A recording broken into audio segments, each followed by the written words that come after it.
بسم الله الرحمن الرحيم. اللهم لك الحمد حتى ترضى ولك الحمد إذا رضيت ولك الحمد بعد الرضا. لك الحمد بالإسلام ولك الحمد بالقرآن ولك الحمد أن شرعت لنا خير شرائع دينك وأن أرسلت لنا خير رسلك محمدا صلى الله عليه وعلى آله وسلم تسليما كثيرا. صلي وسلم على حبيبنا محمد s'il te plaît. Salli wa sallim ala habibina Muhammad. Si tu es musulman, tu sais que tu dois. C'est une forme de ibada, c'est une forme d'adoration d'Allah subhanahu wa ta'ala, de faire la prière sur son prophète, sallallahu alayhi wa sallam. Si tu n'es pas encore musulman, sache que ton salut réside dans ton retour vers Allah. Ce n'est pas une conversion que tu vas faire, c'est ton retour vers Allah subhanahu wa ta'ala qui a choisi l'islam, soumission à Allah comme religion pour l'humanité. السلام رب اشرح لي صدري ويسر لي أمري واحلل عقدة من لساني يفقه قولي.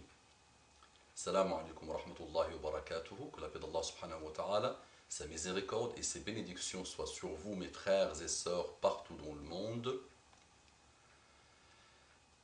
Bonjour mes frères et sœurs en humanité, qu'Allah vous guide, mes frères et sœurs en humanité.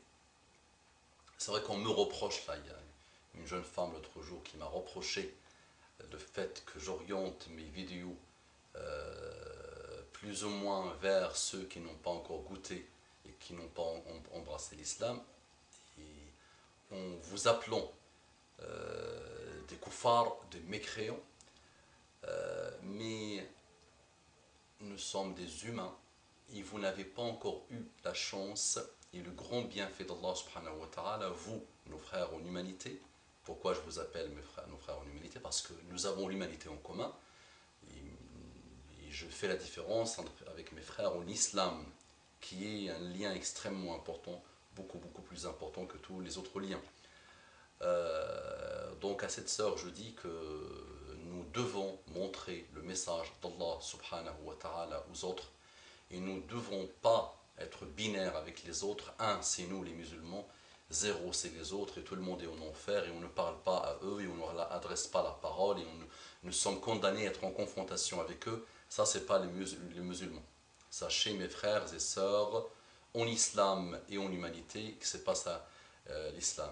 Vous savez que Muhammad sallallahu alayhi wa sallam, quand Allah subhanahu wa ta'ala l'a envoyé comme messager, il avait subi tous les supplices, toutes les injustices, toutes les formes d'oppression, et on n'a jamais eu l'information que Muhammad sallallahu alayhi wa sallam a demandé, et elle aurait pu le faire, a demandé à un des sahaba, a demandé à un des musulmans d'aller lui amener la tête de Abu Jahl, par exemple. Abu Jahl, c'était quelqu'un qui était vraiment très violent, très oppresseur, très injuste envers Muhammad sallallahu alayhi wa sallam. Et Muhammad sallallahu alayhi wa sallam n'a jamais été comme ça. Muhammad sallallahu alayhi wa sallam a voulu le dialogue, a voulu le maw'idha al-hasana, le conseil juste et bien.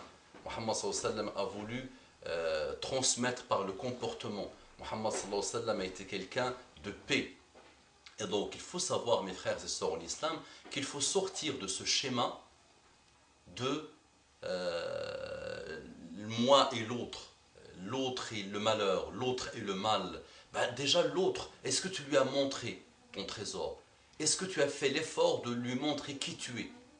Aujourd'hui, l'autre ne connaît pas. Est-ce que c'est de sa faute à 100%? Non. Il assume une partie de la responsabilité, mais lui aussi, il a baigné dans des endroits, dans une époque où tout est fait pour montrer une image de l'islam et des musulmans complètement noire. Mais il ne faut pas que nous, les musulmans, qu'on rajoute à cette noirceur, à ce côté sombre de nous. On doit adopter les comportements de l'islam. C'est pour ça que j'ai toujours différencié deux choses. Il faut différencier mes frères et sœurs en humanité et mes frères convertis, qui sont convertis à l'islam, et aussi nos frères musulmans qui ont hérité l'islam comme un djellaba. Il faut différencier deux choses, l'islam et les musulmans. Les musulmans, ce sont des humains qui essayent, comme ils peuvent, d'évoluer vers Allah subhanahu wa ta'ala, d'appliquer leur religion, de vivre leur religion, mais ce sont des humains qui ont leur nafs, leur ego, nafs, leur shaitan, les fréquentations, le climat dans lequel ils baignent, l'époque dans laquelle ils baignent, le manque d'éducation souvent, 400 ans à 500 ans complètement à côté de la plaque, où les musulmans sont complètement à côté de la plaque, où ils ont démissionné du monde. Mais les musulmans, sachez-le, c'est une umma qui a quand même un pacte avec Allah subhanahu wa ta'ala, qui est وَلَا تَكُونُوا كَالَّذِينَ نَسُوا اللَّهَ فَأَنْسَاهُمْ أَنفُسَهُمْ أُولَٰئِكَ هُمُ الْفَاسِقُونَ. La takunu, Allah nous dit, la takunu, ne soyez pas comme ceux qui ont oublié Allah, et Allah leur a fait oublier eux-mêmes, a fait en sorte qu'ils s'oublient eux-mêmes. Ulaika humul fasiqun, c'est ceux-là le fasiqun, les égarés, les fasiqun wal iyadu billah. Donc, sachez mes frères et sœurs en humanité qu'il faut différencier deux choses, l'islam et les musulmans. L'islam est une notion, c'est ce que Allah a demandé pour nous, c'est une religion, c'est une façon de voir les choses, c'est une hygiène de vie, c'est une religion qui régit toute la vie de l'humain et tous les domaines de la vie de l'humain, qu'ils soient social, économique, politique et tout ce que vous voulez. L'islam n'a pas oublié un seul point. Depuis Muhammad sallallahu alayhi wa sallam jusqu'à la fin des temps, l'islam n'a pas oublié cette charia nouvelle que les prophètes d'avant n'avaient pas avant. Donc c'est la charia qui a parachevé toutes les charias d'avant. Donc comme on a dit, tous les prophètes appelaient une chose l'unicité d'Allah subhanahu wa ta'ala, le monothéisme pur, mais leur shara'a était différente. La dernière des shari'a a été envoyée à l'alamin. Il n'y a pas un prophète qui a été envoyé à l'alamin, à l'humanité tout entière. Et l'histoire l'a prouvé. Par contre, il y a un Muhammad sallallahu alayhi wa sallam que l'histoire aujourd'hui est en train de prouver que c'est vrai, tout le monde est touché par l'islam. Toute la planète. On trouve des musulmans en Sibérie, on trouve des musulmans partout dans le monde. C'est une religion qui a prouvé par l'histoire elle-même que c'est une religion qui est en train de s'installer et de se propager dans le monde.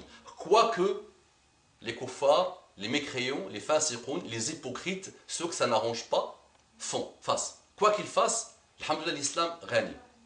Donc je tenais à vous dire ça. Oui, la totalité de mes interventions commence toujours par parler, discuter avec ceux qui ne sont pas encore musulmans, quelle que soit leur race, quelle que soit leur haine de l'islam, quelle que soit leur origine, quel que soit leur niveau intellectuel, quel que soit leur pays, quelle que soit leur langue, s'ils arrivent à me comprendre, et ça c'est pas moi tout seul, ça a été l'islam depuis Muhammad sallallahu alayhi wa sallam, et ça sera jusqu'à la fin des temps. Les musulmans ont toujours su prouver, démontrer, montrer que ce sont des gens ouverts.